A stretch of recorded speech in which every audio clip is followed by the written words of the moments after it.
If you think you can coast into 2026, think again. Insights EDU is coming February 17th to the 19th, 2026, and it's taking over Fort Lauderdale for a beachfront experience. It's the event that will flip your marketing and enrollment strategy on its head. 3 days, over 65 expert speakers, and over 40 sessions. Zero fluff. Just powerhouse strategies from the most anticipated platforms like Google, Reddit, Meta, MIQ Digital, and the most forward-thinking schools in the nation. You'll get the real wins, the bold ideas, and the hands-on tactics to grow programs, drive engagement, and create the student experience today's modern learner demands. The question is, are you ready to lead, or will you get left behind? Mark your calendar, bring your team, and secure your spot. edu.com. That's insightsedu.com. Early bird pricing ends December 15, 2025. See you in Fort Lauderdale. Support the EdUp experience for just $5.99 a month and lock in that rate for life. You'll get ad-free early access to episodes. But hurry, price goes up after December 31st, 2025. Visit edupexperience.com. That's EDUP experience.com and click support the show.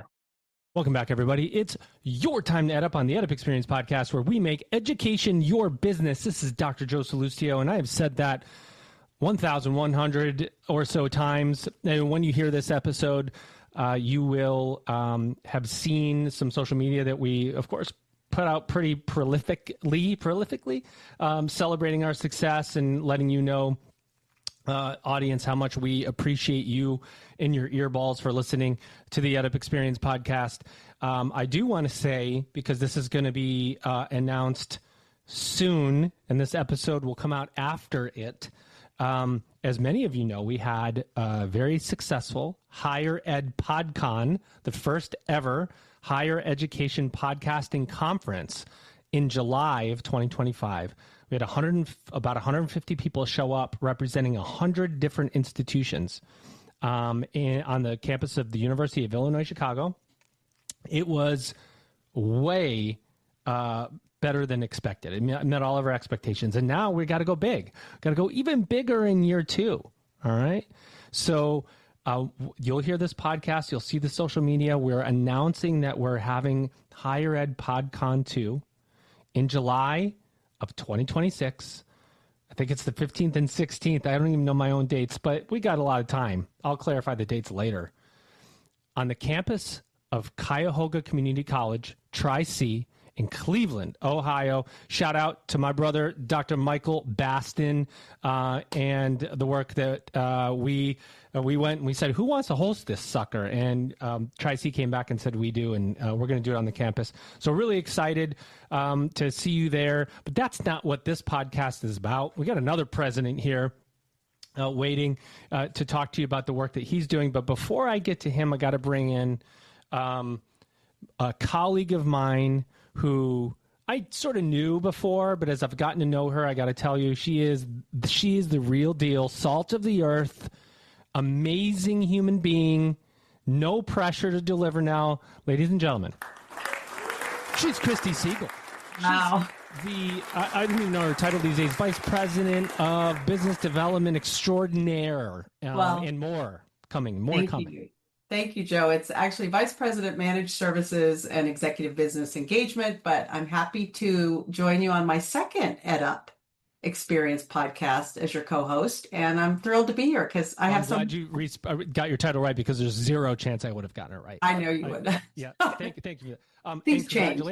Congratulations to you, because you have seen a recent expansion of duties at Ellucian to help our managed services area get off the ground. I mean, to serve the industry even better. And you got a lot of people, and they trust you, and that's just an important part of what we do, isn't it? Absolutely. And as much as we have around our solutions and our products, we have a lot of services, and we're embedded in many campuses with a lot of our institutions, and we're delivering remote, just in time there, all kinds of things from grant writing to IT support to academics. So it's a big expansion, but I'm thrilled to do it. And then, I'm glad you're here, Christy, because it's often that we get to talk to great people, but one we truly like, We really like this guy. No, I like most everybody, but we really like this guy. In fact, we told him dress down for this because we don't produce a video, and he showed up in a shirt and tie. And that's the way he rolls. And he's got a lot to say that I could tell you. Ladies and gentlemen, he's Dr. Clyne Namuo. He is the president of Joliet Junior College. Clyne, welcome to EdUp. Mike, how are you? Joe, congratulations, first of all, on all of your success. I feel like I finally made it, man. I feel like I finally made it. I've made it to the EdUp experience. It only took 6 reschedules and Her Majesty Christy Siegel showing up as co-host. I'm sorry, it's not vice president. It's got to be Your Majesty. That's how she prefers to be. No, it's really a thrill, an honor to be here on the EdUp experience. JJC is the nation's very first community college. We created, right, this whole phenomenon that is the modern, comprehensive American community college. And it started actually right here in Joliet, Illinois in 1901. So we take great pride in being innovators. And so I'm thrilled to kind of maybe share some of our wins and successes over these last few years. It's the honor of a lifetime to serve as the president of the nation's first community college. I mean, what more can I say? I've been here for 3 years, and every single day has been a blessing and a joy to get to work with the amazing faculty and staff and students at JJC. It's just an incredible gift that I've been given. Well, I think you just said this about the staff and students. Amazing. So I didn't even need to prompt you, but I do want you to level set for us. By the way, it is not only necessary for marketing purposes, for brand identity, and I noticed that you do it every time you speak to make sure that you say that Joliet Junior College is the first community college in the nation. And it's very easy to let that go. Like you just go, there's enough community colleges now, but it is a part of identity, is it not? And you're making it so by leading from the top in that way. Because if you lead with that, then staff and faculty lead with that, and that becomes a part of branding, smart branding. And I do notice that you say that every single time that I've seen you now. I mean, I think we were getting like fried chicken, and you said, Joe, Joliet Junior College is the first community. No, but seriously, it's intentional, yeah? It is, but let me say a few things about that. First of all, yes, it is a point of pride. It's really what drew me to Joliet, Illinois in the first place. Not many people can say they've been the president of the nation's very first community college. But it is also a contractual obligation for me. Presidential contract subsection 2C1 says I must wear purple at all times. And section 3B2 says I must refer to JJC as the nation's very first community college. So let the JJC community know that I've satisfied section 3, subsection B, subsection 2 of the presidential employment contract. I love it. So we know you're in Joliet, Illinois. Level set for us just a little bit more. Put us there. Sure. Who do you serve, and how do you serve them? Well, that's a great question. So Joliet is in the suburbs of Chicago. We're in the Chicagoland area. At this point, we are either the third or the fourth largest community college in the state of Illinois. There are 39 community college districts, and we are one of the more prominent institutions, of course, and certainly a prominent institution in the Chicagoland area. So we're 45 minutes away from downtown Chicago. We're also 45 minutes away from very rural Illinois as well. So the suburbs bring with it a certain set of challenges, a certain set of opportunities as well. Our students are largely majority first generation college students, right? 55% of our students are first generation. Additionally, under my leadership, and this is maybe one of the things I'm most proud of at JJC, while our percentage of Hispanic students has increased from about 10% around the year 2000 to over 30% most recently, JJC had not sought the HSI designation. from the federal government.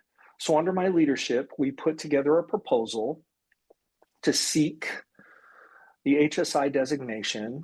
And about a year ago, we were awarded the Hispanic Serving Institution designation for the very first time in JJC's 124-year history now. So I say that to transition to this, okay? What makes JJC unique? My message from early on in my presidency to our employees has been that you're people before your employees, right? You're people before your professors, you're people before your custodians, campus police officers, you're people before your financial aid techs, VPs, and on and on and on. And the message is something I truly believe. Your employer, your institutions have to honor your full and complete identity. They have to honor you as mothers, fathers, sisters, brothers, aunts, uncles, all of those things before they honor your contributions as employees. What that's done, I think, over the last 3 years is our employees have been able to re-gift that to our students, of course. So our students feel like complete human beings, that at JJC, we celebrate their full and complete identities, right? That we celebrate the rich diversity of our classrooms, that we are dedicated to creating and maintaining inclusive spaces, that we strive for the equitable outcomes of both our employees and our students. And that's what it means to be a student at JJC. You're not just a person in the hallway. You're someone whose identity we will celebrate, and we will see all aspects of who you are, because that makes our entire institution better. It makes the student experience that much deeper, more immersive.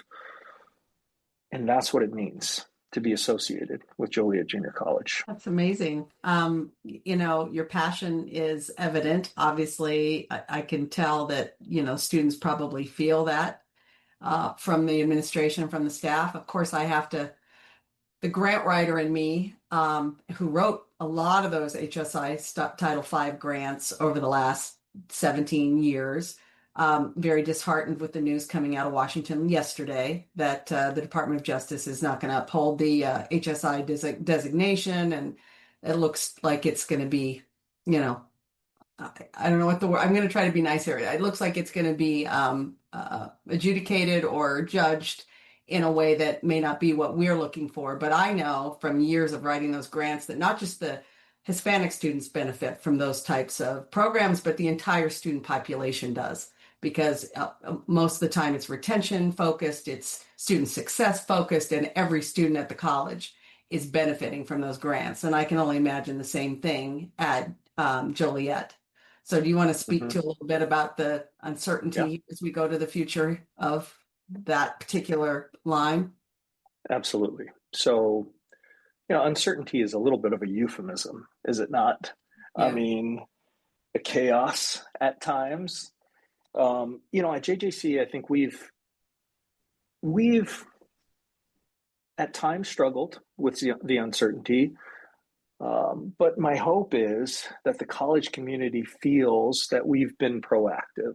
So last fall, we sent some messages to the college community, both employees and students, right before the presidential election, that we had formed a task force to monitor either a presidential transition or whatever impact change in leadership might bring. And of course, in January, when we welcomed everyone back to campus for the spring semester, that task force had worked really hard, very strategically, to demonstrate to the college community that we were indeed aware of the changes, in many cases proactive, but certainly we've recognized that it's not just uncertainty, it's been a little chaotic. And of course, we saw some executive orders in January, subsequent executive orders. Many of them, are still tied up in the courts. Some are currently being litigated or adjudicated. I'm reminded, right, that We must be anchored by our core values. What I described a few minutes ago aligns with the core values of Joliet Junior College. Now is the wrong time for leaders to figure out, for institutions to figure out who they are. If you don't already know it, then you will not be anchored by your core values. Then you will be adrift in this world. And it is really difficult to lead while you're adrift.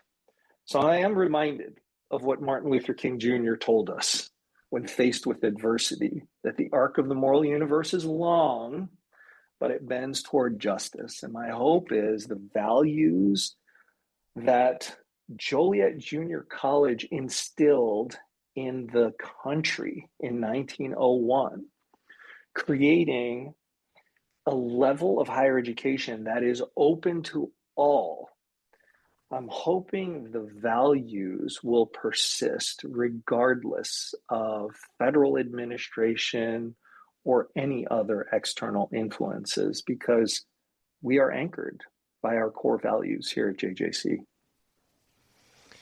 Clyne, I think you've used the word values 47 times so far purposefully. I've got to make it 3 more to hit 50. You got to get That's 3. Another contractual obligation. But I want to bring it up because you're, as a Native Hawaiian. Hey, there we go. President, which is a rarity, to be quite honest. Or values come from your homeland. I mean, I got to be honest with you. And to take this, I am watching Chief of War on. Hold on. Let me pause you right there. Jason Momoa has been banned from Joliet Junior College. No way. Let me just tell you, yes. He kissed my wife on the cheek once, and he is banned from JJC. Whether he knows it or not, he'll find out if he ever tries to enter Joliet Junior College. Though, I mean, if anybody hasn't met Clyne's a pretty darn good looking dude. So and he's like 6'4". So I'm going to put you up against Jason anytime. All right. I appreciate that, Joe. Yeah. I mean, I feel like I'm maybe the best looking guy in the room sometimes until you walk in and I'm like, who is this freaking guy? He keeps coming in the room and killing me. Here we go. But honestly, the being a Native Hawaiian president, rare. I mean, like, rare. Correct. Talk about how that has shaped your leadership. Gosh. And because you're talking about values, how has that shaped your leadership and the way you authentically communicate your value system? Oh, that is, Joe, you've done and answered, you've gone and asked the greatest question right there. I mean, Christy gave it to me. That's it. Christy checks in the mail. I was going to bring up Hawaii and, here. So, and I've been watching that show too, but. Oh, okay. All right. Here we go. Jason Momoa. I can't escape. Not because just Jason Momoa. It's just. No, of course not. Hawaii, Okay. So, I mean, what you've done, Joe, by asking that question, right, is you've honored my identity. And that's not something we shy away from at JJC. I've encouraged all of my leaders, especially those closest to me, to honor their full and complete identities. And your identity is your culture. It's your language. It's your religion. It's where you came from, right? It's your community. So for me, you're absolutely correct. I'm very proud that I am one of the few, if not the only, Native Hawaiian college presidents. And I've tried to take my culture and share it with every institution I've been a part of. Hawaiians transmit our culture in one of 4 ways: through hula, dance, through mele, song, through chanting or oli, and through storytelling, mo'olelo. So I've tried to take elements of my culture in those 4 categories and apply them to leadership, right? Hawaiians value this concept of mana, which means the direct translation is energy or power. We feel as though there's an energy and a power that flows among all of us. And what I do impacts you, Joe. What Joe does impacts Christy, and so on and so forth. That we live in a connected world, right? And that's something that's important to us culturally. So, I'm very proud that I've been able to take my culture and share it with people in California, in Arizona, now here in the Midwest. And Joe, again, I appreciate you asking that question. My pleasure. I think it matters a lot. Christy, over to you. I'm taking up too much mic time here. No, I was going to go there and you went there for us. But so, Clyne, talk to us about this year and the enrollment. I mean, obviously we're in week 1 probably of the school starting up. And what are you seeing? What are you feeling in terms of trends for the fall? And speak specifically to any of the programs you would like to highlight. I'm going to get into workforce here in a little bit, but I thought we'd start with, that was my next question. I'll pass it back to my partner on that one. But how's it looking for the fall? Mark your calendars now for February 17th to the 19th, 2026. Because if you miss this, you'll be playing catch up all year. This is the future unbound and the most important higher ed marketing and enrollment management conference of 2026. Insights EDU is taking over Fort Lauderdale, where Google, Meta, Reddit, MIQ Digital, and top institutions nationwide will pull back the curtain on what's next. Are you ready to adapt or be left behind? Insights EDU 2026 is where leaders become game changers. Register now at insightsedu.com. That's insightsedu.com. Early bird pricing ends December 15th, 2025. EdUp Experience has brought you powerful conversations with more than 400 college presidents and higher ed leaders, over 1,000 episodes and counting. Now, we're inviting you to join us in shaping the future of higher ed podcasting. For just $5.99 a month, you lock in that rate for life, but only if you sign up before December 31st, 2025. As a supporter, you'll get ad-free early access to episodes. Prices go up after December 31st, but your rate never will. Visit edupexperience.com. That's EDUP experience.com. Click support the show and join our community today. So let's start at a much higher level, right? I've challenged JJC to think about what higher education will look like in the year 2075. The way I've done that is we've looked back to the year 1975, okay? So let's think about what the world looked like in 1975 and how our students have changed, how the systems and structures of higher education have changed, and how it's incumbent upon us at the midway point here in 2025 to think deeply about what higher education will be in the year 2075, right? So Joe joked earlier about having a digital twin. I have a digital twin as well. He's called Clyne. I uploaded my complete consciousness to Clyne based on an episode of the X-Files in the late 90s called Kill Switch, by the way. That was my inspiration. So our tech team, using a tool called DID is what it's called. So this Clyne lives. Yes, there you go, Joe. There you go. So he knows everything. Oh yeah. He knows everything about JJC. He knows about my family. He knows about some of the things I've written as well. And so faculty and staff can interact with him. He's not out in the wild. I don't want him out in the wild. It's not a vanity project for me. And I don't want him to be misused and mistreated in any way. But it does get to, what I think the future of higher education will be completely personalized, right?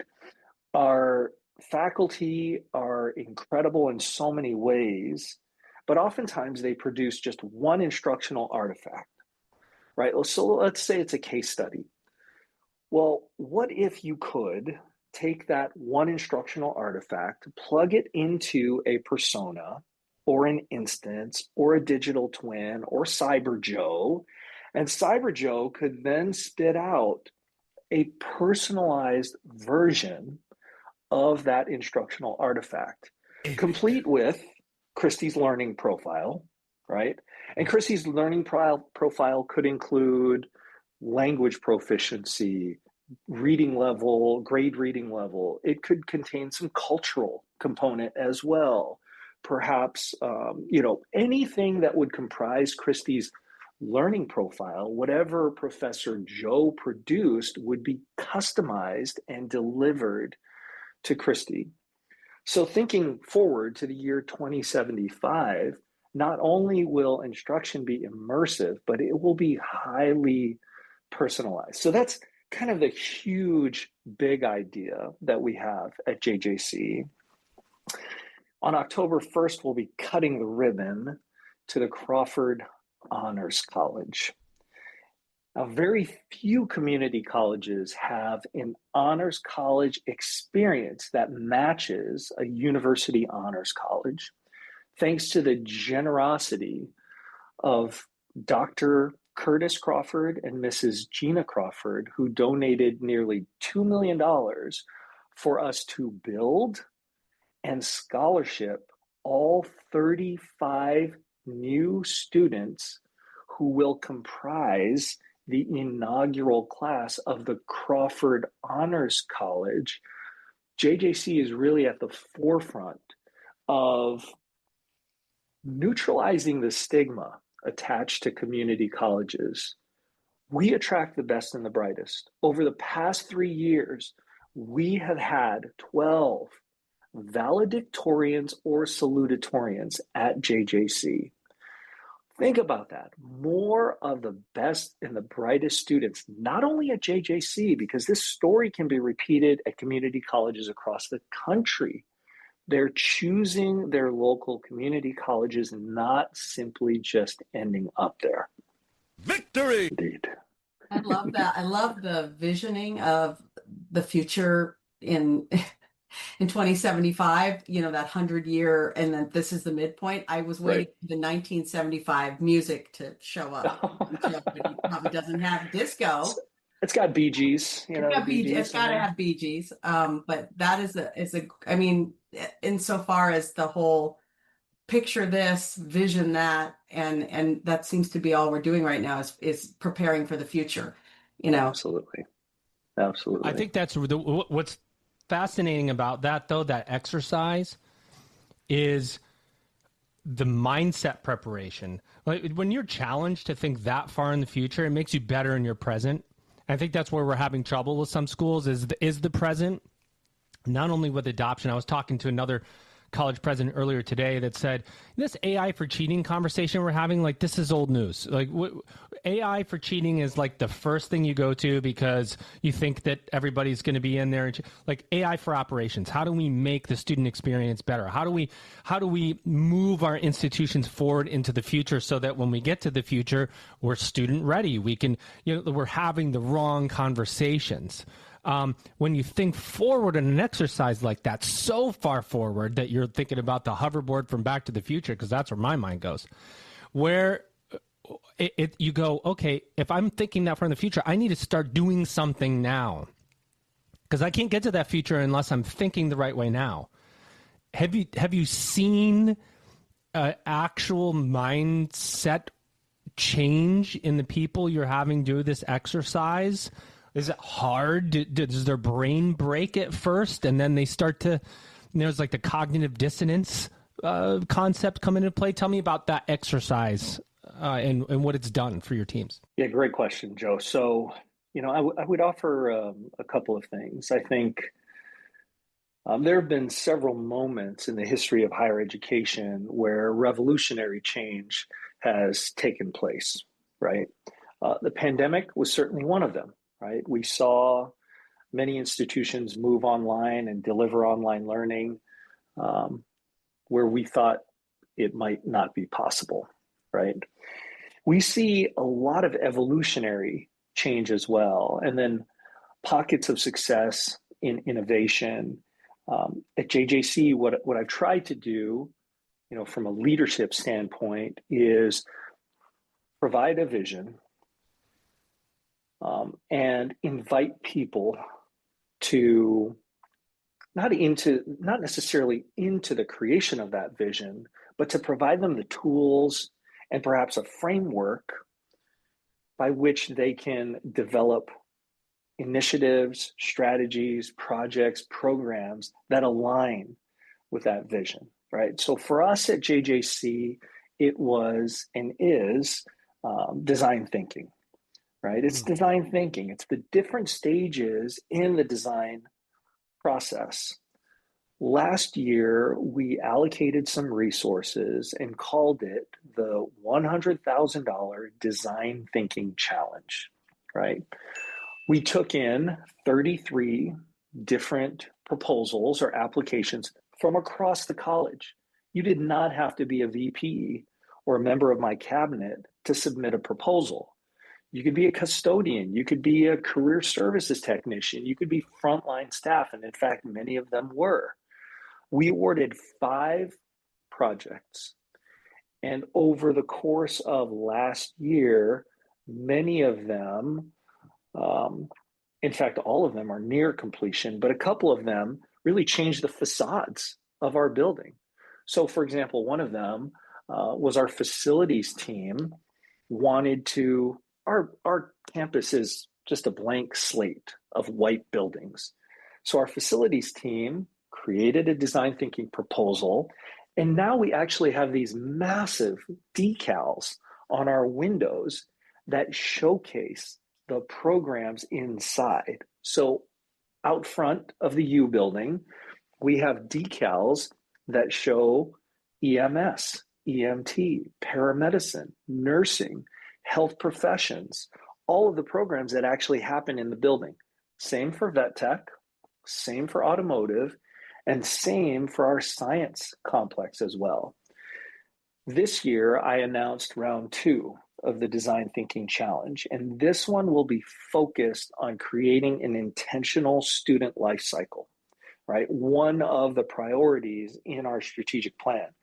So I think it's important for leaders to have, a strong vision to push the institution forward, but the next step needs to be inviting people to be a part of that vision, to actually develop strategies and projects that could align with that vision. And I'm thankful that at JJC, my leadership has resonated, and we've gotten dozens of proposals as a result. And it's them, it's our employees who are changing the face of the college, right? That decal project is not the president's project.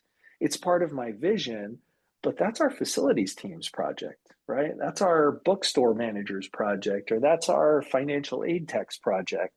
That's something I'm really proud of. Tell it like it is. The design thinking, I mean, it's been a topic around the last few days, but I have to ask, because I'm a huge X-Files fan, and of course, I totally remember the Kill Switch episode. So did you show your team that episode, or did you tell them to go watch it? Because of course now I have to go watch Black Mirror, which is like today's version. Right. A little more disturbing. A little more disturbing. Yeah, way more disturbing than Sully and my friends at X-Files. Right. I mean, that in itself, launching that thought process and looking at, a show from the 90s that was there in that regard is, to me, super exciting. So if I was a staff member at Joliet, I'd be all over going, this is, to me, where we need to be, where we need to stop thinking, we always say in the box, out of the box. No, this is the future. Right. Well, really, I mean, kudos to my team for taking on the task, right? This ambitious idea of digitizing me, just to demonstrate where AI is at today and what's possible, and then what might be some practical applications. That Kill Switch episode, Christy, that was the one where there was a group of hackers and he wanted to live forever on the internet. And the idea was he would upload his consciousness to live forever on the internet. I know I think that's where we've probably got a lot of people that are a lot more wealthier than us thinking how they're going to live forever on the internet, boy. right? Oh boy. For that. So Yeah. I could talk about this all day, as I know both of us could on AI, but so I want to just segue a little bit and not too much, because where do you see AI playing a role as you move, your learners to the workforce? Like what specifically are you doing at Joliet around workforce and driving, the end goal for those students that are headed specifically to either certifications, stacking credentials, or getting to the next job, next salary level? Sure. So we've partnered with several organizations to help us move forward in this area. But I think, all of those partnerships aside, I think it's important for institutions to, create some sort of governance structure, some sort of shared governance body, whether it be a task force, some sort of cross-functional team, because whatever happens, however AI influences us, it's going to influence each area in different ways, right? It's going to influence and impact academics very different than our finance area or our financial aid area or our student advising area, who are really passionate about designing efficient pathways for our students. But that's very different than how the JJC Foundation might use AI to reach out to certain donors. So a cross-functional team, I think, is really important. So that's something we've done at JJC. And then we're partnering with, of course, organizations who are prominent in this space, who are well known in this space, who are doing some really incredible things that are, above all else, student-centered, right? Those are the partnerships that we seek out, right? So Ellucian, of course, is among them. The things Ellucian is doing in regards to colleague SaaS, some of the technology that's built into Ellucian Student, something we're committed to implementing at JJC as we sort of make our way to the cloud. I'm really excited about some of the analytics, some of the machine learning, some of the AI that's built in to the ERP, because ultimately what that will allow us to do is personalize the strategies that alter the trajectory of our students' lives, right? That they're not just 1 in 25 students, that they're not just, a category or a label, that they feel as though we're designing things just for them. So Ellucian's certainly one, and we're really proud partners. The other company is a bit of a smaller one. It's called Canyon GBS.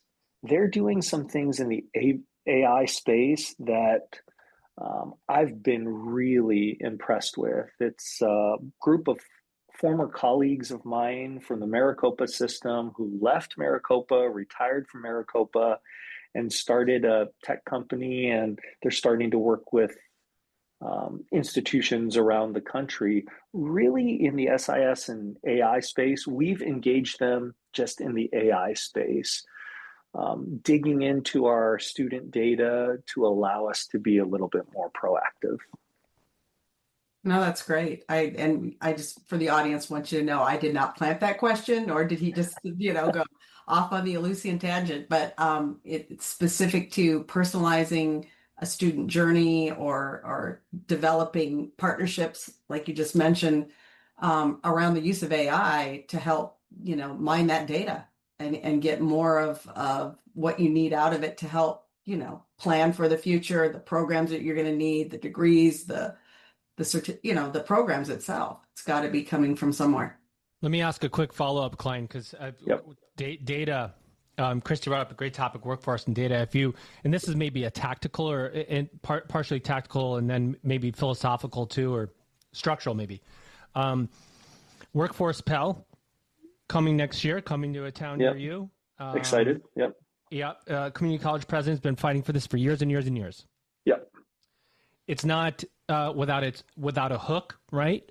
If you have a program between 8 and 15 weeks, I think, and it's been around for a year as of the date of Workforce Pell, student can qualify for Pell. That Pell comes to the student, allows them to get take a non-credit course. That student has to be placed in a job, a relevant career at 70% clip, and the institution has to track the earnings information to show that the student had increased earnings. Right. Those are the standards, so to speak. But there's a structural piece around that of business relationships in the community, making sure there are enough that you've mapped. I'm not saying you. I'm saying any school. That you've mapped the non-credit programs to careers at these companies around us, that I have the staffing that's going to be able to skip trace and find these students on social media when they're not reporting their earnings, that I have a really good team of people looking at the data to make sure that I'm working through each student to make sure that they either are placed in a relevant career or that they're moving on to a bachelor's degree, so I hit that percentage. Have you thought through that? I know it's such a tactical-based question, but this is such a huge moment for community colleges, and I am bringing this up maybe for awareness purposes to make sure that everybody's thinking about those things too. Sure. Yeah, and the American Association of Community Colleges has been an incredible advocate for all of the community colleges across the country. So I just want to highlight them not only as they've been advocating for us for many, many years, and this is a huge win. And so a lot of the credit needs to go to them, in addition to the the Association of Community College Trustees Association as well. But AACC, big win. They deserve a lot of credit. And as we look forward to the implementation of Workforce Pell, like any other piece of legislation that's passed, it's got to go through final rules, right? And the administrative rules have to be finalized. So we're far from that. I'm hopeful that some of the things that you've described, Joe, will in fact make their way into the final rules. Because, and I suspect many of the other community colleges are in the same position, that if passed as proposed, the legislation largely aligns with what community colleges already do, right? Yes. And many of these, we are, so let's be clear, we are responsible to our local communities, right? 2/3 of JJC's revenue comes from property taxes, comes from the residents of District 525 in the 7-county region that we serve. We have had to be responsive to the needs of our local communities, whether those community members are residents, educational partners, or industry partners. So at JJC, we've been working for decades to establish the partnerships that you referenced, Joe. We've got Constellation Clean Energy. We've got 2 nuclear power plants in our backyard. We've got Exxon and Citgo's refinery. We have Oxable liquid nitrogen products. We've got Crane Composites. We've got LyondellBasell. We've got all of these large advanced manufacturers that rely on JJC to produce a skilled workforce. So the expectations in this bill are ones that we already meet. If it allows us to expand our impact, maximize our impact, then I think that will be a great thing. And I think this will open the door to many who pursued short-term credentials without access to federal financial aid. And let me just say one more thing, right? Over the last year, the federal government has expanded aid this way. And I know it's an audio podcast, so for those of you just listening, horizontally and not necessarily vertically. It's the vertical number that gets a lot of attention. It's the amount per student that gets a lot of attention, right?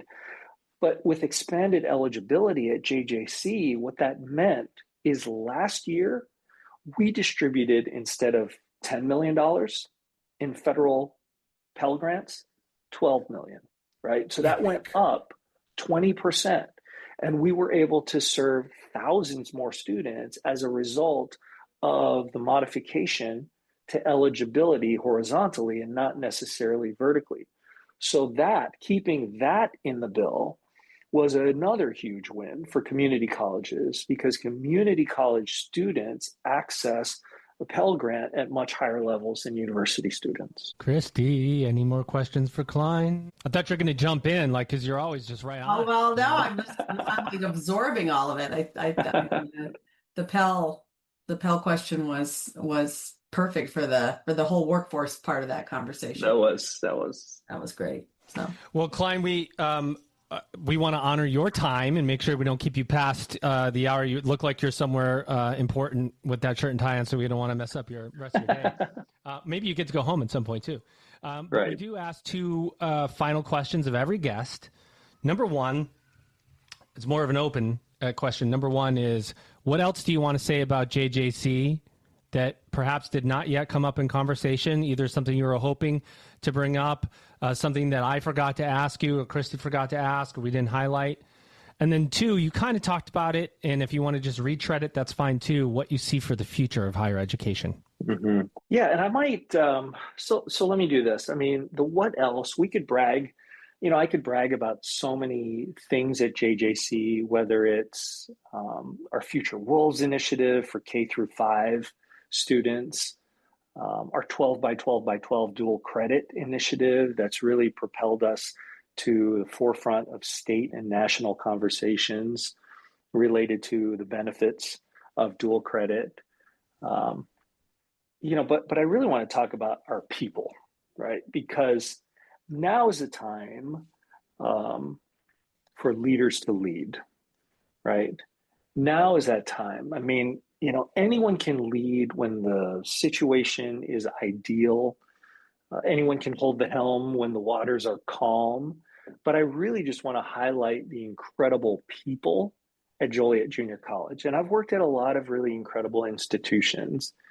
But our faculty and our staff and my leadership team are extraordinary, truly extraordinary. So any of these accomplishments that I can somehow claim, it's my EVP Yolanda Farmer kind of leading the charge to expand out west. It's Dr. Amy Gray, who's taken my vision for 12 by 12 by 12, challenging all 40,000 of our high school students to earn 12 college credits by the end of 12th grade and pay $12 a credit. It's Dr. Gray who took it and ran with it.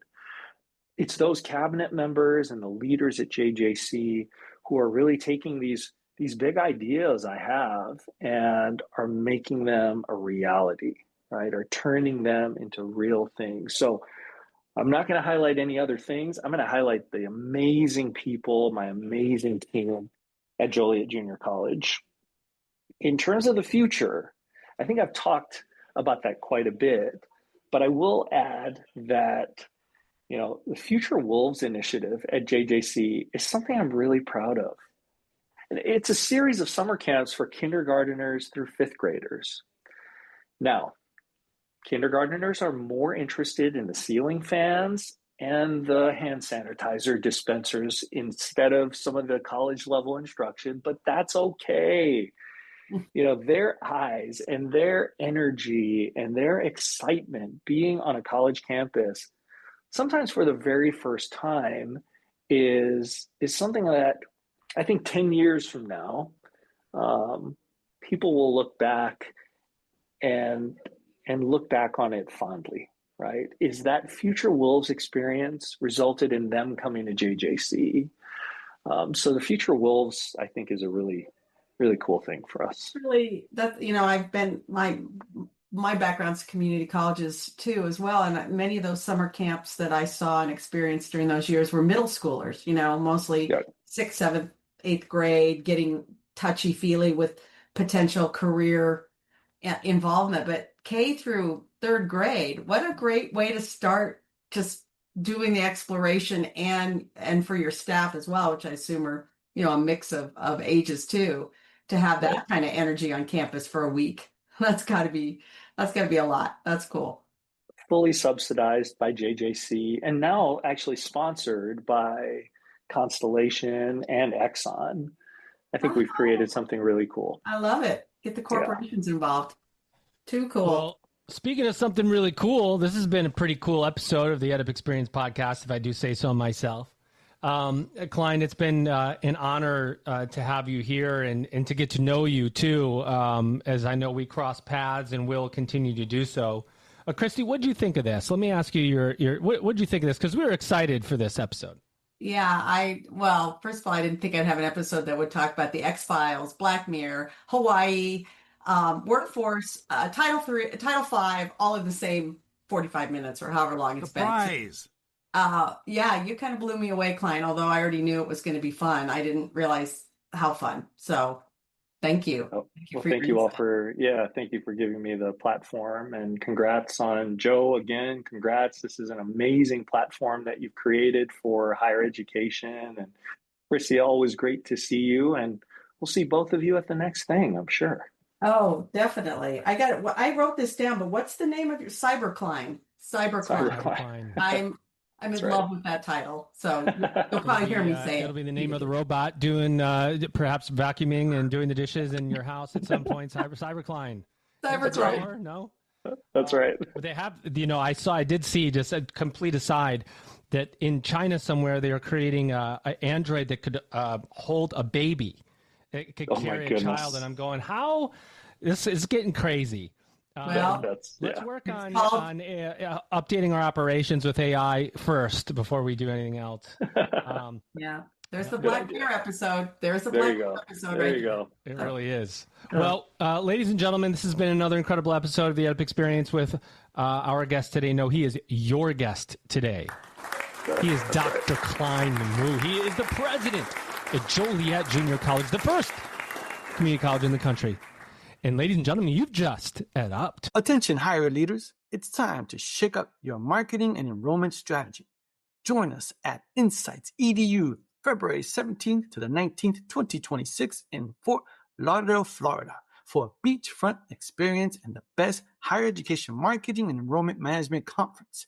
Early bird pricing ends December 15th, 2025. Register now at insightsedu.com. The future unbound is at Insights EDU 2026. The EdUp Experience has delivered over 1,000 episodes with higher ed leaders from around the world. Now you can support the show for just $5.99 a month and lock in that rate for life when you join before December 31st, 2025. You'll enjoy ad-free early access to episodes. Go to edupexperience.com. That's EDUP experience.com. Click support the show and secure your lifetime rate today.